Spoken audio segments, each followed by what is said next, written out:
जो टॉपिक हम वीडियो में डिस्कस करने वाले हैं मैं उनको आपको बता देता हूँ। क्षारकों के रासायनिक गुणधर्म, धातुओं के साथ अभिक्रिया, अम्लों के साथ अभिक्रिया, आधात्विक ऑक्साइडों के साथ अभिक्रिया और जल के साथ अभिक्रिया, ये रासायनिक गुणधर्म हम पढ़ेंगे क्षारकों के। और अम्लों एवं क्षारकों की विशिष्ट वैज्ञानिक संकल्पनाएं हम यहाँ पे पढ़ने वाले हैं, जो कि बहुत इंपॉर्टेंट है। आरएनएस अम्ल एवं आरएनएस क्षारक के बारे में हम पढ़ेंगे। ब्रोस्टेड लोरी अम्ल एवं क्षारक का सिद्धांत यहाँ पर डिस्कस करने वाले हैं। लुईस अम्ल और क्षारक के बारे में यहाँ पढ़ेंगे और एक्वारेजिया अम्ल राज के बारे में हम यहाँ डिस्कस करने वाले हैं।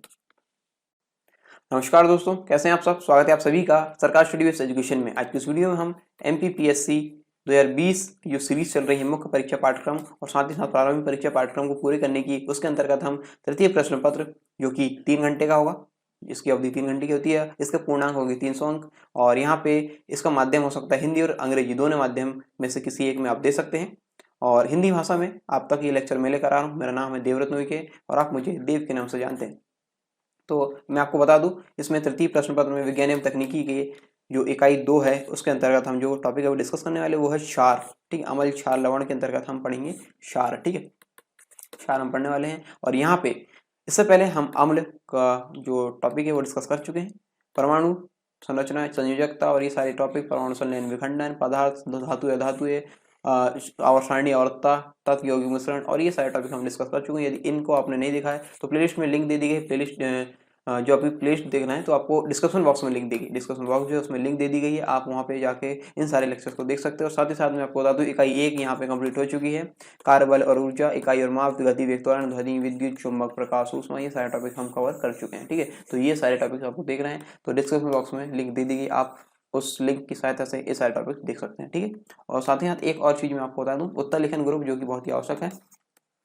उत्तर लेखन ग्रुप ये जो कि एक टेलीग्राम ग्रुप है। ठीक है, टेलीग्राम ग्रुप है, इसमें उत्तर लेखन का अभ्यास कराया जाता है। आप सभी जानते हैं कि मुख्य परीक्षा में उत्तर लेखन का बहुत ही ज्यादा विशेष महत्व है। और यहाँ पे उत्तर लेखन आप वहाँ पे करेंगे मुख्य परीक्षा में, उससे पहले आपको अभ्यास की आवश्यकता होती है। तो आप अभ्यास हमारे द्वारा यहाँ पे कराया जा रहा है उत्तर लेखन विशेष ग्रुप में।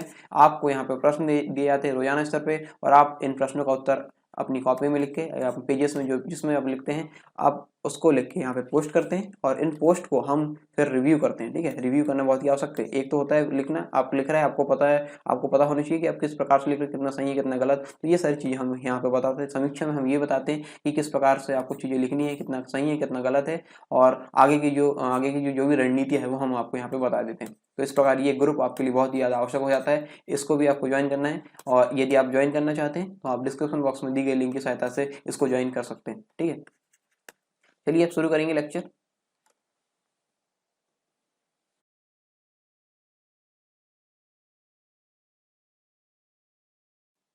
यदि आप एमपीपीएससी और व्याकरण संबंधित एग्जाम की तैयारी कर रहे हैं तो अनअकैडमी आपके लिए लेकर आया है फ्री लाइव क्लास और फ्री लाइव टेस्ट। इसमें आपको इंस्टॉल करना होगा अनअकैडमी का ऐप और आप लॉगिन होंगे अपने फोन नंबर से या फिर ईमेल आईडी से। इसके बाद आपको गोल चूज करना होगा एमपीपीएससी और व्यापम और फिर आपको स्पेशल क्लासेस यहाँ पे मिलने लगेगी और यहाँ पे enrol to free live class and get notification to attend them. इस प्रकार आपको यहाँ पे नोटिफिकेशन भी इसके मिलने लगेंगे जो फ्री लाइव क्लास है उसके।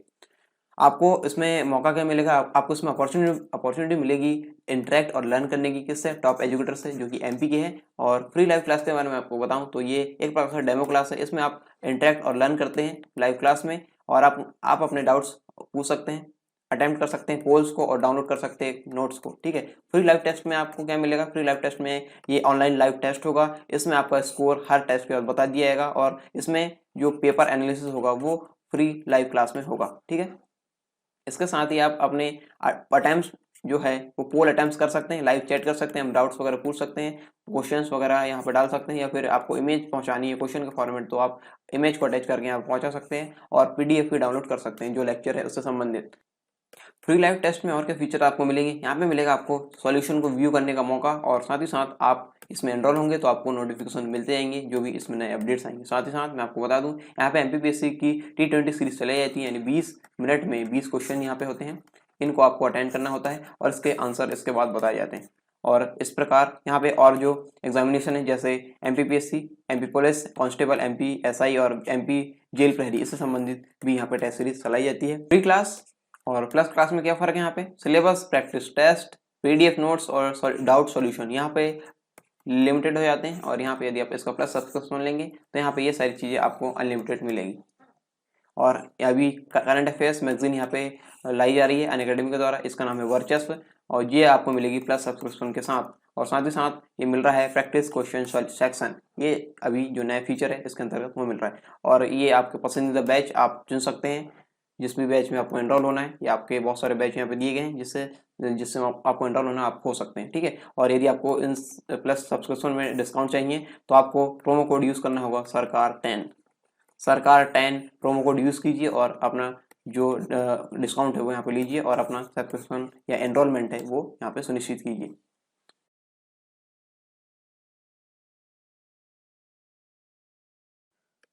क्षारकों के रासायनिक गुणधर्म। इससे पहले हम क्षारक के प्रकार, क्षारक क्या होते हैं, ये सारी बेसिक इन्फॉर्मेशन हम डिस्कस कर चुके हैं। इसके बाद हम पढ़ रहे हैं क्षारक के रासायनिक गुणधर्म, ठीक है। यदि आपने ये टॉपिक्स नहीं देखे हैं तो पहले उन टॉपिक्स को जाकर देख लीजिए, ठीक है। तभी आपको ये समझ में आएगा आगे, क्योंकि आप ए और बी सी डी नहीं पढ़े तो जी एच आई एफ आपको कैसे समझ में आएगा। इसी प्रकार आपको ये क्षारक की जो बेसिक डिटेल्स है, कैसे कैसे होते हैं, क्या उनके प्रकार होते हैं, क्या उदाहरण होते हैं और किस प्रकार उनको वर्गीकृत किया गया, ये सारी चीज़ें इससे पहले हम डिस्कस कर चुके हैं। तो हम देखेंगे सबसे पहले धातुओं के साथ अभिक्रिया, रिएक्शन विद मेटल्स। क्षारक धातु के साथ अभिक्रिया करके सामान्यतः लवण एवं हाइड्रोजन गैस का निर्माण करते हैं। देखिए यहाँ पे क्या क्या कहने जा रहा है, क्षारक प्लस यहाँ पे धातु के साथ अभिक्रिया करके, धातु के साथ अभिक्रिया जब करेगा तो ये क्या बनाएगा, लवण बनाएगा और बनाएगा हाइड्रोजन, ठीक है, हाइड्रोजन गैस, ठीक है। इस प्रकार से ये यहाँ पे बताने का प्रयास कर रहा है। यदि आपको यहाँ टेढ़ा दिख रहा है तो मैं आपको फिर से लिख के बता देता हूँ, एक मिनट।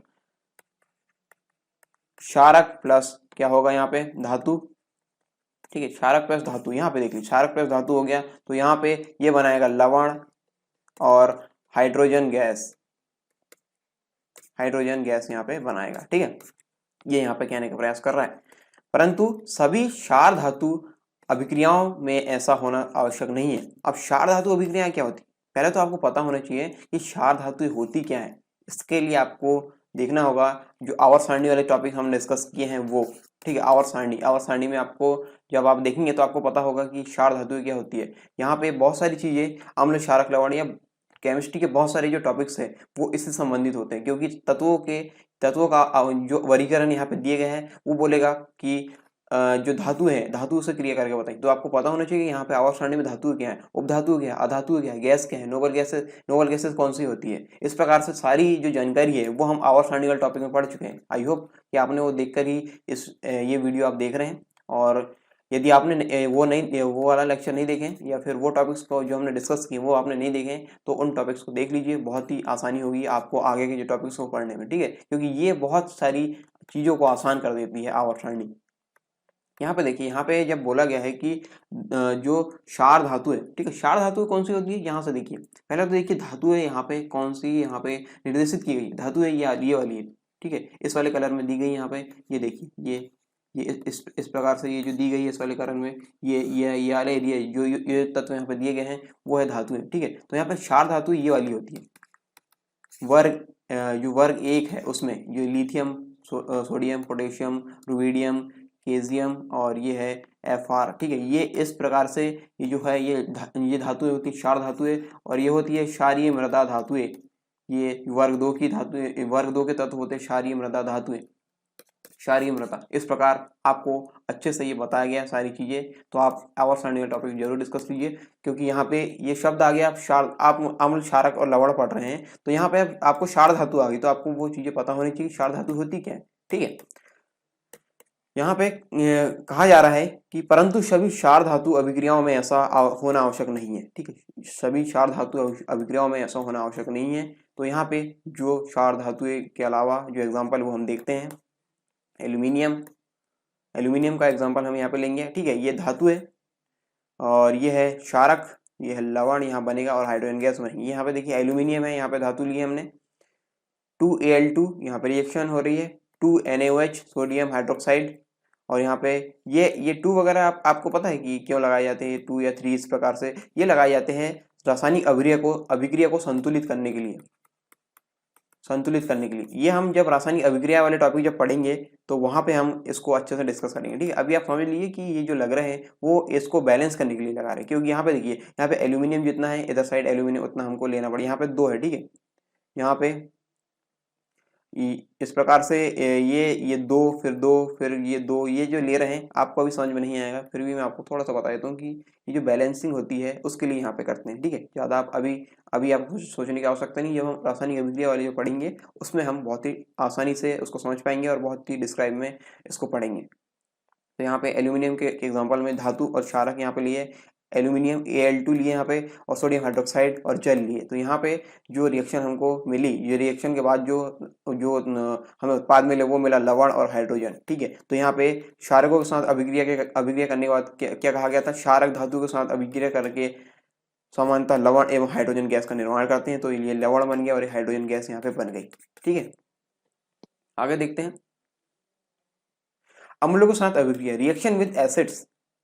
अब अम्लों के साथ अभिक्रिया करके ये क्या बनाएंगे, क्षारक अम्लों के साथ अभिक्रिया करके लवण एवं जल का निर्माण करते हैं, इसे उदासीनीकरण अभिक्रिया कहते हैं, ठीक है। यहाँ पे देखिए क्षारक ये हो गया, क्षारक और अम्ल, ठीक है। ये जब अभिक्रिया करेंगे तो क्या बनाएंगे, यहाँ पे बनाएंगे लवण और जल, ये होगी यहाँ पर, ठीक है। इसका एग्जाम्पल मैं आपको बताना चाहूंगा। क्षारक जैसे हम लेते हैं यहाँ पे ये हो गया KOH, ये हो गया क्षारक, और अम्ल यहाँ पे ले लिए हमने HCl, ठीक है।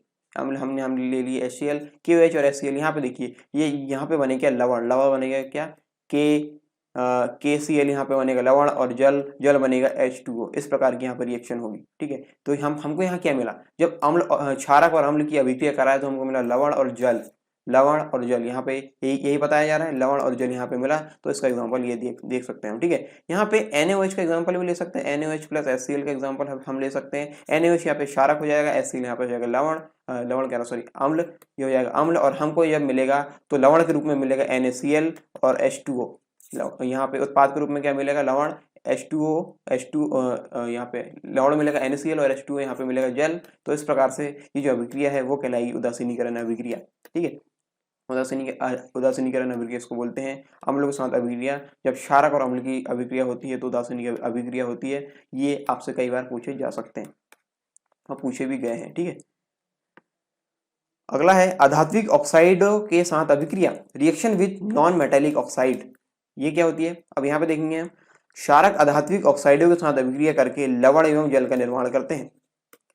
यह अम्ल एवं क्षारकों के मध्य उदासीनीकरण अभिक्रिया के समान होती है, क्योंकि यहाँ पे भी क्या बन रहा है अम्ल, और यहाँ पे बन रहा है लवण और जल, इसमें भी बन रहा है, ठीक है। उदासीनी अभिक्रिया में जो बन रहा था लवण और बन रहा था जल, तो यहाँ पे भी ऐसे ही होता है। अधात्विक ऑक्साइड के साथ भी अभिक्रिया होती है क्षारक की, तो यहाँ पे भी ये बनता है लवण और जल। तो इसको हम उसी प्रकार से मान लेते हैं कि ये भी उदासीनी अभिक्रिया के समान है, ठीक है।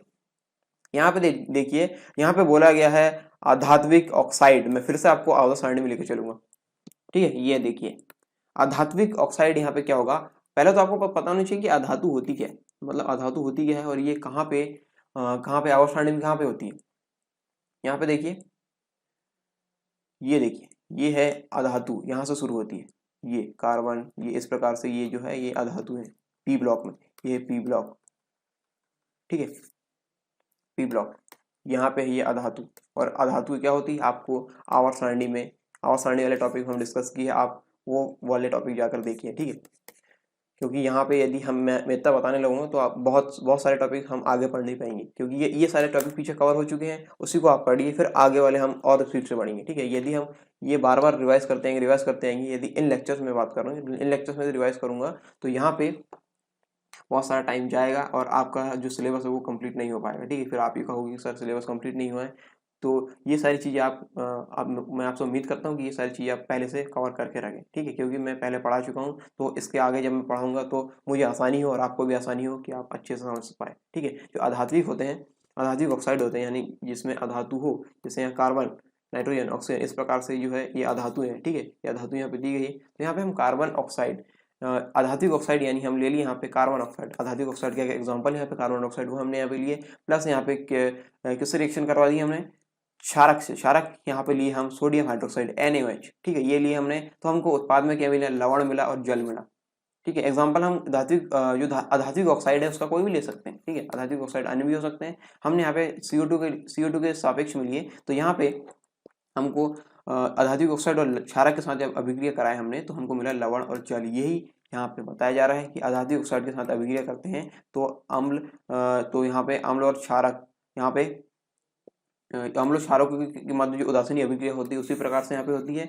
और यहाँ पे क्या होता है, लवण और जल हमको मिलता है, लवण और जल। लवण के रूप में यहाँ पे मिला सोडियम कार्बोनेट Na2CO3 और यहाँ पे मिला जल H2O। Na2CO3 को सामान्य भाषा में हम क्या बोलते हैं, सामान्य भाषा में क्या बोलते हैं, यानी जो यूजेबल वर्ड है, यानी जो हम दैनिक जीवन में हम इसको यूज कर सकते हैं, उसको हम क्या बोलेंगे। ठीक है, ये बहुत ही इंपॉर्टेंट है। जब हम इसके बारे में डिस्कस करेंगे ना आगे, वो मैं आपको बताऊंगा, लेकिन मैं चाहता हूँ कि आप इसको बताएं, ठीक है, कि ये क्या है। गूगल कीजिए इसे, बहुत ही आपको इससे आपको याद रहेगा बहुत ज़्यादा देर तक, इसलिए आप इसे गूगल कीजिए। ठीक है, अगला हम देखते हैं इसके क्षारक के साथ जो अभिक्रिया होती है, जल के साथ अभिक्रिया, रिएक्शन विद वाटर हम देखेंगे। क्षारक एल्कली को जल में घुलने पर वह हाइड्रोक्सिल अथवा हाइड्रोक्साइड आयन OH- उत्पन्न करता है। ठीक है, क्षारक को हम जल में घोलेंगे तो यहाँ पे OH- ये देगा, OH-। ठीक है, और हमने देखा था कि जल को हम अम्ल को जल में घोल रहे थे तो H+ आयन दे रहा था। इस प्रकार आप याद रख सकते हैं, H+ आयन और OH- आयन। ठीक है, OH- आयन किस में देगा, ये देगा जल में देगा, और ये कौन देगा, क्षारक देगा। ठीक है, क्षारक की जल के साथ अभिक्रिया कराएंगे तो हाइड्रोक्सिल आयन या हाइड्रोक्साइड आयन ये उत्पन्न करेगा। अगला है बहुत ही इंपॉर्टेंट जो टॉपिक डिस्कस होने वाले, ये है अम्लों एवं क्षारकों की विशिष्ट वैज्ञानिक संकल्पनाएं, कि अम्ल और क्षारक क्या होते हैं, इनकी विशिष्ट जो वैज्ञानिक संकल्पनाएं हैं वो 3 वैज्ञानिकों द्वारा दी गई है, आर्हेनियस, ब्रोस्टेड और लुईस। और आर्हेनियस और यहाँ पे ब्रोस्टेड, लोरी, ये 2 वैज्ञानिक थे। मतलब सॉरी, फिर से आपको रिपीट कर देता हूँ, क्रॉस चेक हो गया। आर्हेनियस थे यहाँ पे और ब्रोस्टेड और लोरी थे। ठीक है, आर्हेनियस और लोरी नहीं थे, ब्रोस्टेड लोरी थे। यहाँ पे आर्हेनियस, ब्रोस्टेड, लोरी और लुईस, इन तीन संकल्पनाओं से हम जानेंगे कि अम्ल और क्षार यहाँ पे किस प्रकार से होते हैं और कैसे इनकी जो कैसे इनके गुणधर्म होते हैं, ये सारी चीजें हम देखेंगे एक एक करके। ठीक है, आर्हेनियस अम्ल एवं आर्हेनियस क्षारक हम देखेंगे। स्वीडिश वैज्ञानिक स्वांटे ऑगस्ट आर्हेनियस के अनुसार वे पदार्थ जो जल में घुलकर हाइड्रोजन आयन यानी H+ आयन की सांद्रता में वृद्धि करते हैं। इसका मतलब क्या हुआ, सांद्रता में वृद्धि करना मतलब विलय में वृद्धि करना। ठीक है, सांद्रता में वृद्धि, देखिए पहला तो होता है विलयन, एक होता है विलयन। ठीक है, विलयन किससे मिलकर बना होता है, विलय से मिलकर बना होता है और विलायक से मिलकर बना होता है। ठीक है, विलय और विलायक से मिलकर बना होता है। तो यहाँ पे सांद्र कब होता है, वो सांद्र तब होता है जब विलय की मात्रा विलाय की मात्रा से अधिक हो, तब होता है सांद्र। जो विलयन होगा वो सांद्र विलयन होगा, हम पढ़ चुके हैं पहले भी, मैं आपको सिर्फ रिकॉल करा रहा हूँ। ठीक है, ताकि आप इससे कनेक्ट कर सके। वहां पे यहाँ पे ये होता है सांद्र जब विलय की मात्रा अधिक हो। तो यहाँ पे ये बताना चाह रहा है कि हाइड्रोजन प्लस आयन की सांद्रता अधिक हो, यानी हाइड्रोजन प्लस आयन वहाँ पे ज्यादा हो जाए। ठीक है, ज्यादा हो जाए विलायक से। ठीक है, यहाँ पे H+ आयन वहाँ पे ज्यादा हो जाए और इसकी हाइड्रोजन आयन की सांद्रता में वृद्धि करते हैं, या फिर हम बोल सकते हैं ज्यादा हो जाए, आर्हेनियस अम्ल कहलाते हैं। तथा वे पदार्थ जो जल में घुलकर हाइड्रोक्सिल अथवा हाइड्रोक्साइड आयन यानी OH- की सांद्रता बढ़ाते हैं, यानी OH- यहाँ की वृद्धि होती है, आर्हेनियस क्षारक कहलाते हैं। ठीक है, आर्हेनियस क्षारक कहलाएंगे। H+ की वृद्धि करेंगे तो आर्हेनियस अम्ल कहलाएंगे, और OH- की वृद्धि करेंगे तो कहलाएंगे आर्हेनियस क्षारक। ठीक है, इसके उदाहरण हम देख लेते हैं, अम्ल के उदाहरण। HCl हाइड्रोक्लोरिक अम्ल, ये यदि जल में इसकी जल से हम वो कराएंगे, जल में घोलेंगे, या फिर जल से क्रिया कराएंगे, या फिर जल में घोलेंगे, इसके वो सकते हैं। तो यहाँ पे क्या मिलेगा हमको, H+ आयन, Cl- आयन। ठीक है, HNO3 नाइट्रिक अम्ल, ये हो गया H+ आयन, NO3O-, NO3, और यहाँ पे O के ऊपर एक माइनस आयन हो जाएगा। और यहाँ पे है सल्फ्यूरिक अम्ल H2SO4 ये सारी चीजें आप देखिए यहाँ पे जल से अभिक्रिया करने पे आ रही है। ठीक है, जल से अभिक्रिया यहाँ पे लिखा नहीं है, लेकिन जल से अभिक्रिया करने पे ये सारी अभिक्रिया हमको दिख रही है। ठीक है, नहीं तो आप बोलोगे ये हो कैसे रहा है, ये अचंभव कैसे हो रहा है। ठीक है, तो यहाँ पे ये आ जाएगा। अगला है एसिटिक अम्ल CH3COOH। ठीक है, तो यहाँ पे H+ आयन हमको मिल रहा है, और ये H2CO3 कार्बोनिक अम्ल, ये H+ आयन यहाँ पे मिल रहा है, यानी इन सारी रिएक्शन हमको एक कॉमन चीज मिल रही है, H+ आयन। ठीक, तो ठीक है, तो ये क्या होगा, जो आर्हेनियस के अनुसार वे पदार्थ जो जल में घुलकर हाइड्रोजन आयन की सांद्रता बढ़ाते हैं या हाइड्रोजन आयन ये देते हैं, ये कहलाएंगे आर्हेनियस अम्ल। ठीक है, ये कहलाएंगे आर्हेनियस अम्ल। और ये सभी अम्ल है क्योंकि जलीय विलयन में H+ आयन देते हैं। ये सभी ये वाले इसकी बात हो रही है। यहाँ मुक्त प्रोटॉन यानी हाइड्रोजन आयन अत्यधिक क्रियाशील होता है। यहाँ पे हम देखेंगे कि जो मुक्त प्रोटॉन होता है यानी हाइड्रोजन आयन रहता है H+ आयन अत्यधिक क्रियाशील है और अतः जल से क्रिया करके वह हाइड्रोनियम आयन यानी H3O+ के रूप में रहता है। H3O+ ये बनाता है यानी H+ और H2O यहाँ पे रिएक्शन करेंगे तो यहाँ पे होगा H3O+ एक्वा यानी जलीय होगा, ठीक है, H3O+ के रूप में यहाँ पर रहता है। ठीक है, अम्ल के उदाहरण हमने देख लिए। अब आगे हम पढ़ते हैं प्रबल अम्ल और प्रबल क्षार। ये हम पढ़ चुके हैं लेकिन फिर भी आपको मैं रिकॉल करा देता हूँ कि ये क्या है। जब अम्ल वाले टॉपिक हम पढ़ रहे थे, टॉपिक डिस्कस किए तो वहाँ पे मैंने बता दिए थे, लेकिन आपको रिकॉल करा देता हूँ। कुछ अम्ल जलीय विलयन में पूर्णतः आयनित हो जाते हैं, ऐसे अम्ल प्रबल अम्ल कहलाते हैं, जैसे HCl H2SO4 HNO3। कुछ अम्ल जलीय विलयन में पूर्णतः आयनित नहीं होते हैं, अवियोजित अवस्था में कुछ मात्रा में रहते हैं, इन्हें दुर्बल अम्ल कहते हैं, जैसे CH3COOH और H2CO2। ये है दुर्बल अम्ल। ठीक है, क्षार के उदाहरण में देखेंगे और क्षार आरएनएस के अनुसार क्षार क्या होते हैं, वे पदार्थ जो, ये देखिए फिर से आपको रिपीट करता हूँ, वे पदार्थ जो जल में घुलकर हाइड्रोक्सिल अथवा हाइड्रोक्साइड आयन की सांद्रता बढ़ाते हैं यानी OH- ये देते हैं, वो होते हैं क्षारक। ठीक है, इसका एग्जांपल हम देखेंगे। ये है KOH K+ और OH- आयन ये दी हमको काम है इससे OH- आयन से। ठीक है, NaOH सोडियम हाइड्रोक्साइड, यहाँ पे ये आप याद रखिए, यहाँ पे H+ H2O से यहाँ पे रिएक्शन हो रही है। ठीक है, H2O जल से यहाँ पे रिएक्शन करा रहे हैं यानी जल में घोल रहे हैं इनको, तब जाके ये हो रही है, नहीं तो आप बोलोगे कि यहाँ पे ये चमत्कार कैसे हो रहा है। ठीक है, अगेन ठीक है कोई नहीं, चलिए आगे बढ़ते हैं। सोडियम हाइड्रोक्साइड Na+ और OH- ये दे दिए। ठीक है, CaOH twice, calcium hydroxide Ca+ 2OH-। ठीक है, तो ये भी यहाँ पे OH- दे दिया। NH4OH ammonium hydroxide NH4+ OH- ये दिया, यानी OH- यहाँ पे दे रहा है, तो ये हो जाएंगे क्या, क्षारक। ठीक है, आरएनए क्षारक। तो यहाँ पे ये जो दोनों डेफिनेशन है वो हमने अच्छे से समझ लिया है कि OH- और OH+ ये किस प्रकार से दे रहे हैं और किस प्रकार से अम्ल और क्षार की जो परिभाषा है वो यहाँ पे है। और आगे हम देख लेते हैं थोड़ा सा इसके बारे में। ये सभी क्षार हैं, ये वाले इनकी बात हो रही है। ठीक है, ये सभी क्षार हैं क्योंकि जलीय विलयन में OH- हाइड्रोक्सिल आयन देते हैं। वे क्षार जिनका जलीय विलयन में पूर्णतः आयनन हो जाता है प्रबल क्षार कहलाते हैं। ठीक है, प्रबल क्षार कहलाते हैं, जैसे KOH NaOH आदि। जो क्षार जलीय विलयन में पूर्णतः आयनित नहीं होते हैं दुर्बल क्षार कहलाते हैं, जैसे NH4OH और MgOH ट्वाइस। ये दुर्बल अम्ल और दुर्बल क्षार के बारे में प्रबल क्षार और दुर्बल क्षार के बारे में हमने यहाँ पे पढ़ा। ठीक है, प्रबल क्षार और दुर्बल क्षार के बारे में। ठीक है, आरएनएस के अनुसार अम्ल और क्षार की क्रिया कराने पर H+ और OH- आयन परस्पर संयोग कर जल का निर्माण करते हैं। यहाँ पे क्या कह रहा है आरएनएस की संकल्पना क्या कह रही है। आरएनएस के अनुसार अम्ल और क्षार की क्रिया कराने पर H+ और OH- आयन परस्पर संयोग कर जल का निर्माण करते हैं। इस क्रिया को उदासीनीकरण अभिक्रिया कहते हैं। ठीक है, यह क्रिया ऊष्मा मुक्त करती है, अतः यह ऊष्माक्षेपीय अभिक्रिया भी होती है। ठीक है, H+ और OH- यहाँ पे मिलेंगे तो H2O का निर्माण करेंगे, ये यहाँ पे कहना चाह रहा है। ठीक है, ये आरएनएस के अनुसार जो दी गई है परिभाषा उसके अनुसार यहाँ पे दिए गए। ठीक है, आरएनएस की संकल्पना उन अम्लों एवं क्षारों के लिए उपयुक्त थी जिनमें, यहाँ पे ये सीमाएं इसकी बता रहा है। ठीक है, ये स्लाइड में सीमाएं यहाँ पे दी गई कि इसकी लिमिटेशन क्या थी। आरएनएस की संकल्पना उन अम्लों एवं क्षारों के लिए उपयुक्त थी जिनमें क्रमशः H+ और OH- आयन होते हैं, होने के लिए उपयुक्त थी जिनमें H+ और OH- उपस्थित है, परंतु इससे हाइड्रोजन विहीन तथा हाइड्रोक्सिल विहीन क्षारों की प्रकृति के बारे में स्पष्ट नहीं हो पाता है। जिनमें H+ आयन और OH- आयन नहीं है उनके बारे में यहाँ पे स्पष्ट नहीं हो रहा था कि अम्ल है कि क्षार है। ठीक है, तो ये बताने में ये असमर्थ था और तब एक नई संकल्पना दी गई जो कि दी गई थी ब्रॉन्स्टेन और लोरी वैज्ञानिक द्वारा अम्ल एवं क्षारक का सिद्धांत इनके द्वारा दिया गया था। हम जानेंगे इनके बारे में क्या है ये।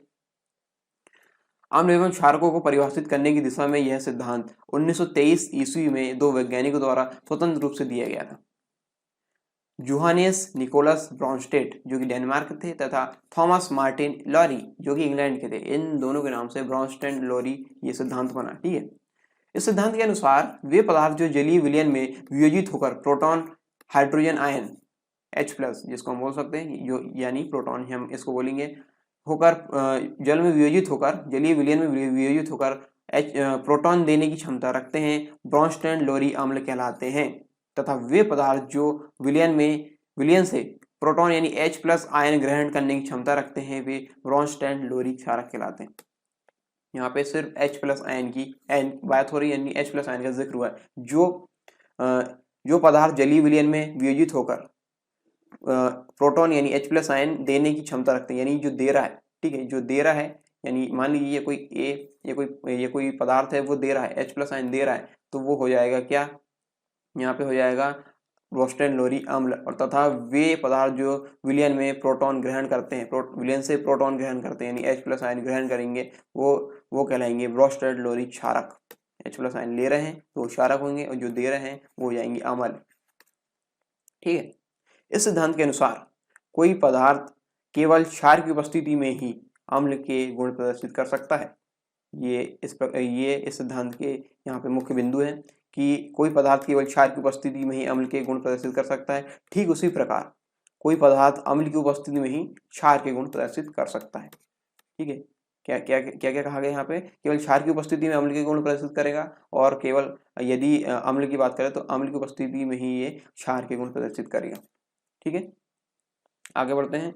जब कोई अम्लीय पदार्थ एसिडिक सब्सटेंस जो है प्रोटॉन का त्याग करता है, तो वह एक क्षारक का निर्माण करता है।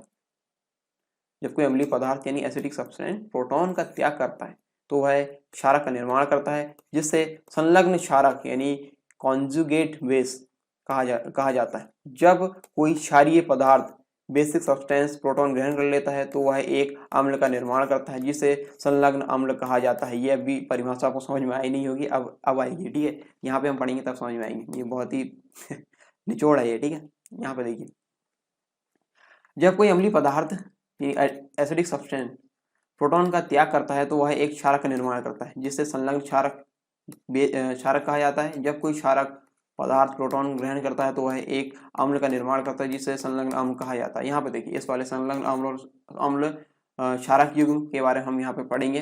तो देखिए यहाँ पे क्या हो रहा है इस वाली रिएक्शन में, बहुत ही इंपॉर्टेंट है, बहुत ही ध्यान से आप यहाँ पे देखेंगे। यहाँ जल H2O प्रोटॉन दाता है। इस वाले इसमें देखिए H2 और NH3 यहाँ पे रिएक्शन कर रहे हैं, OH- और यहाँ पे NH4+ यहाँ पे दे रहे हैं। ठीक है, तो यहाँ पे देखिए, यहाँ पे H2O जो है प्रोटॉन दाता है। H2O क्या है, प्रोटॉन दाता है, आधा है वह अम्ल है।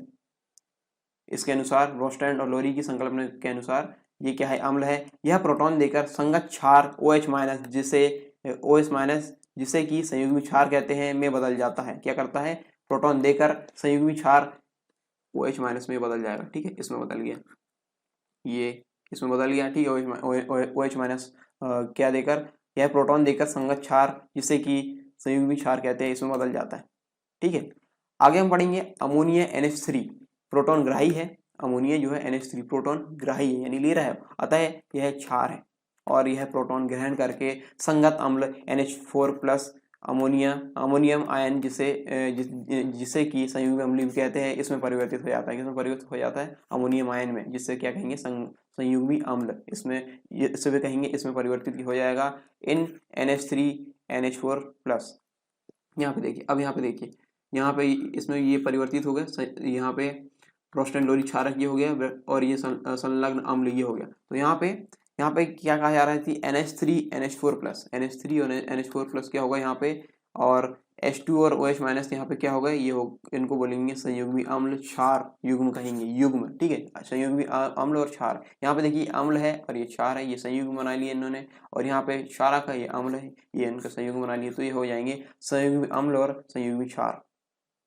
ठीक है, या फिर संयुग्मी अम्ल क्षार का युग्म ऐसे बोल सकते हैं। ठीक है, इस प्रकार ये आई होप आपको समझ में आ गया हो। यदि फिर भी समझ में ना आए तो आप कमेंट बॉक्स में कमेंट करके पूछ सकते हैं, मैं आपको उसके बारे में और विस्तार से बता दूंगा। ठीक है, और सरलता से इसको बता दूंगा। तो ये इन्होंने दिया था संलग्न अम्ल क्षारक युग्म के बारे में यहाँ पे हमको बताया है कि संलग्न अम्ल क्षारक युग्म कैसे किस प्रकार से होते हैं। किसने, ब्रोंस्टेड लोरी जो सिद्धांत है उसने।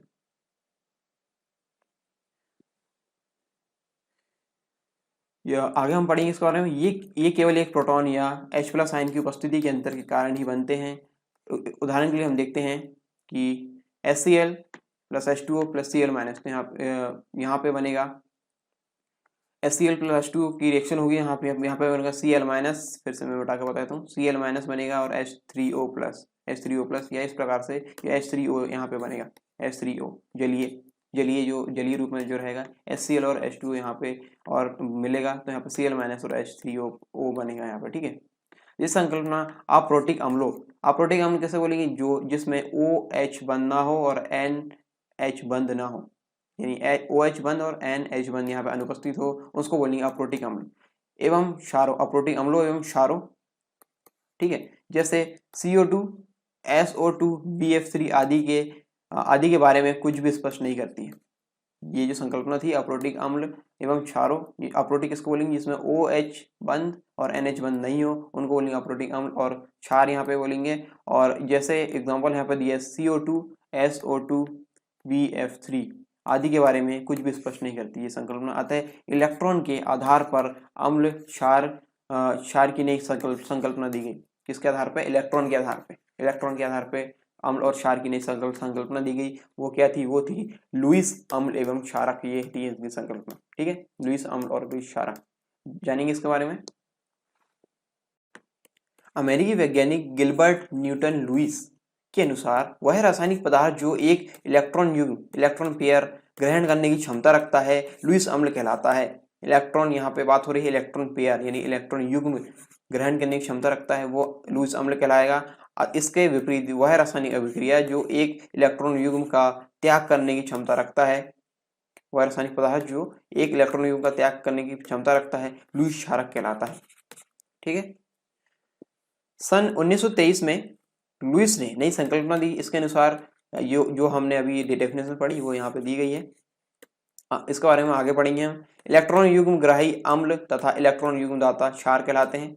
जैसे BF3 अम्ल है यहाँ पे और NH3 क्षार, यहाँ पे ये इलेक्ट्रॉन पेयर है, ठीक है। यहाँ पे ये ट्रांसफर करेगा तो यहाँ पे बनेगा F3B यहाँ पे बनेगा, ठीक है।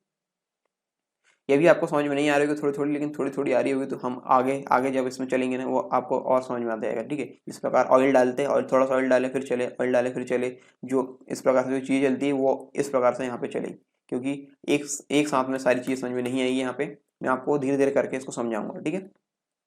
इसके अनुसार लुईस क्षार इलेक्ट्रॉन देते हैं तथा लुईस अम्ल इलेक्ट्रॉन ग्रहण करते हैं, ग्रहण कर यौगिक बना लेते हैं। यहाँ दोनों परस्पर उपसह संयोजक बंध द्वारा जुड़े होते हैं। उपसह संयोजक बंध क्या होता है, याद कीजिए, इसमें इलेक्ट्रॉन पेयर की शेयरिंग का फंडा रहता है उसमें, ठीक है। मैं आपको बताऊंगा नहीं, सिर्फ हिंट दूंगा, क्योंकि हम बंध के बारे में बहुत ही डिस्क्राइब से पढ़ चुके हैं, ठीक है। यहाँ पे जो युग्म रहते हैं उससे संबंधित है उपसह संयोजक बंध, ठीक है। यहाँ पे इसके बारे में बताया गया है। ये दोनों परस्पर उपसह संयोजक बंध द्वारा जुड़े रहते हैं। आप कमेंट बॉक्स में कमेंट करके बताइए उपसह संयोजक बंध क्या होते हैं, ठीक है।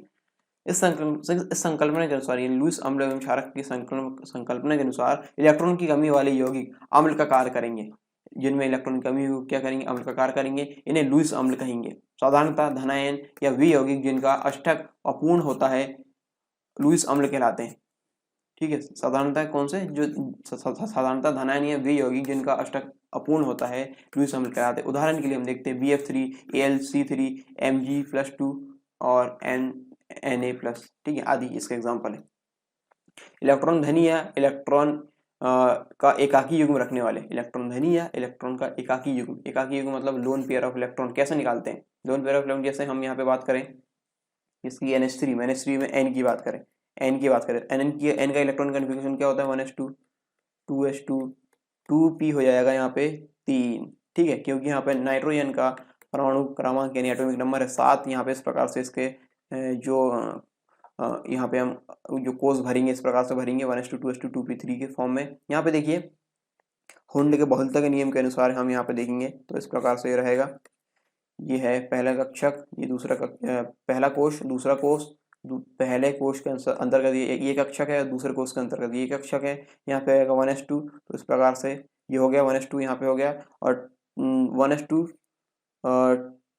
2s2 2p3 यहाँ पे है, ठीक है। तो यहाँ पे देखिए किस प्रकार भरेंगे, ये लास्ट वाला हम भर रहे हैं 2p वाला भरेंगे हम, p वाला यहाँ पे भरेंगे कैसे 1 2 3, ठीक है 1 2 3। एक मिनट यहाँ पे कुछ मिस्टेक हुई है, यहाँ पे हम ये नहीं भरेंगे, एक मिनट जस्ट, ठीक है।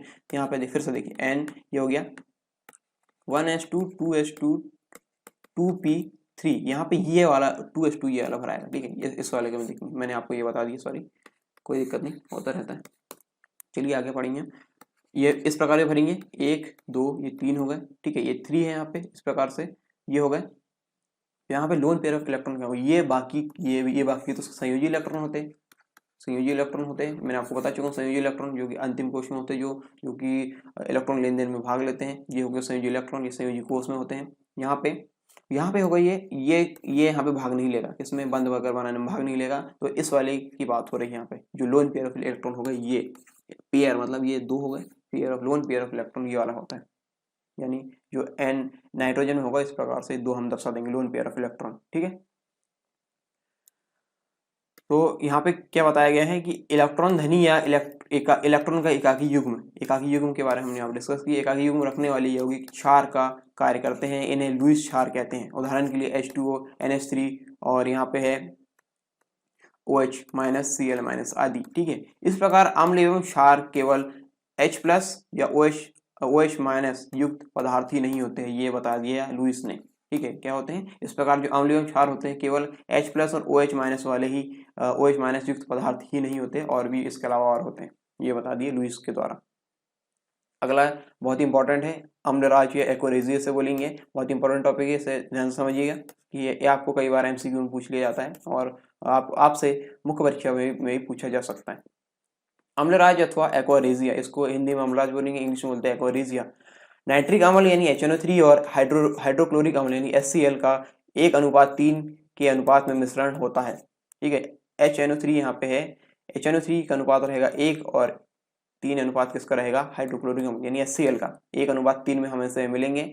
इसके ये जो मिश्रण रहेगा इसको बोलेंगे हम एक्वारेजिया या अम्लराज, ठीक है। यह एक पीले नारंगी, इस वाले चित्र में आप देख सकते हैं ये वाला, ठीक है। यह एक पीले नारंगी यानी येलो ऑरेंज रंग का द्रव है, जिसमें से धुआं निकलता रहता है, और स्वर्णकारों द्वारा आभूषण निर्माण की प्रक्रिया में एक्वारेजिया का प्रयोग किया जाता है, क्योंकि यह सोना, चांदी, प्लेटिनम जैसी नोबल धातुओं को भी गलाने की क्षमता रखता है एक्वारेजिया, ठीक है। इस प्रकार एक्वारेजिया ये सारे कार्य करता है। और आपको एक होमवर्क देना चाहूंगा थोड़ा सा, बहुत ही छोटा सा, इससे आपको बहुत ही आसानी हो जाएगी, ठीक है। आप एक काम कीजिए, जो तीनों जो संकल्पनाएं हैं यहाँ पे, आरएनएस, ब्रॉन्स्टेड लोरी और लुईस वाली संकल्पना है, इन सभी से संबंधित आप इस प्रकार से एक चार्ट बनाइए, ठीक है। ऐसा कुछ चार्ट बना लीजिए। यहाँ पे एक तरफ संकल्पनाएं लिखिए और एक तरफ अम्ल और क्षार लिखिए, अम्ल क्षार किस प्रकार से, ऐसा कुछ आप सेटअप जमा सकते हैं अपने हिसाब से।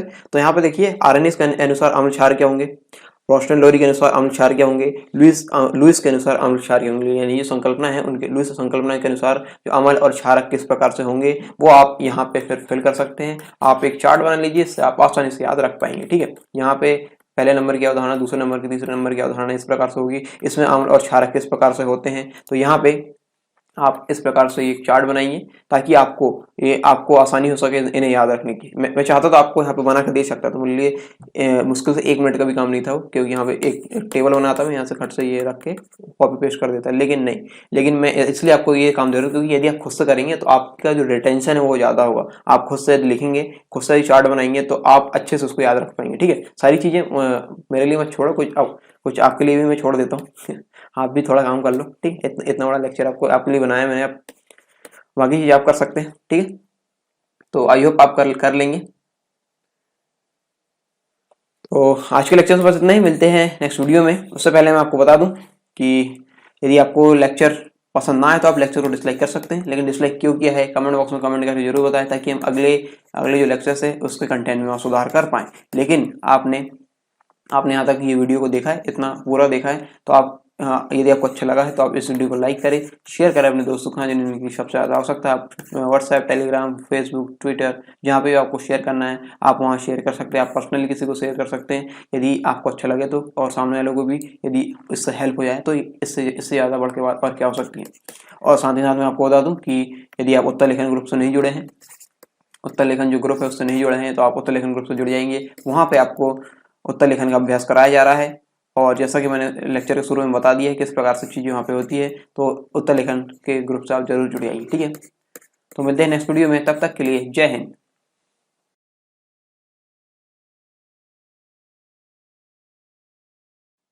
यदि आप एमपीपीएससी और व्यापम संबंधित एग्जाम की तैयारी कर रहे हैं तो अनअकैडमी आपके लिए लेकर आया है फ्री लाइव क्लास और फ्री लाइव टेस्ट। इसमें आपको इंस्टॉल करना होगा अनअकैडमी का ऐप और आप लॉगिन होंगे अपने फ़ोन नंबर से या फिर ईमेल आईडी से। इसके बाद आपको गोल चूज़ करना होगा एमपीपीएससी और व्यापम और फिर आपको स्पेशल क्लासेस यहाँ पे मिलने लगेगी और यहाँ पे enrol to free live class and get notification to attend them. इस प्रकार आपको यहाँ पे नोटिफिकेशन भी इसके मिलने लगेंगे जो फ्री लाइव क्लास है उसके। आपको इसमें मौका क्या मिलेगा, आपको इसमें अपॉर्चुनिटी मिलेगी इंटरेक्ट और लर्न करने की। किससे? टॉप एजुकेटर से जो कि एमपी के हैं। और फ्री लाइव क्लास के बारे में आपको बताऊं तो ये एक प्रकार से डेमो क्लास है। इसमें आप इंटरेक्ट और लर्न करते हैं लाइव क्लास में और आप अपने डाउट्स पूछ सकते हैं, अटेम्प्ट कर सकते हैं पोल्स को और डाउनलोड कर सकते हैं नोट्स को। ठीक है।